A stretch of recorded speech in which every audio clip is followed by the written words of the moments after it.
Welcome to KR engineering and career guidance YouTube channel. TS EAMCET engineering సంబంధించిన పరీక్షలు ఈ రోజుతో ముగుస్తాయి. మరి దీనికి సంబంధించిన ప్రాథమిక కీని ఎంసెట్ కన్వీనర్ గారు రేపు అనగా 12వ తారీఖున రిలీజ్ చేయడం జరుగుతుంది. ఈ కీ రిలీజ్ చేసిన తర్వాత ఈ కీపై ఏమైనా అభ్యంతరాలు ఉంటే ఈ నెల 14వ తేదీలోగా మనం ఆ క్వశ్చన్స్పై లేదా వాటిపై అప్పీల్ చేయవచ్చు.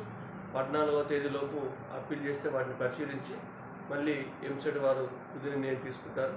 కాబట్టి రేపు ప్రకటించబోయే కీని మీరు చూసుకొని మీ యొక్క మార్క్స్ ఎన్ని వస్తున్నాయి, మీ యొక్క షిఫ్ట్ ప్రకారం అనేది ఒక అంచనా పడవచ్చు. తర్వాత మీకు ర్యాంకింగ్ తయారు చేసినప్పుడు నామినేషన్ ప్రక్రియ ఉంటుంది. అంటే షిఫ్ట్ల వారిగా అన్ని షిఫ్ట్లు నామినేషన్ చేసి ర్యాంక్ ప్రకటిస్తారు. ధన్యవాదాలు. Thank you.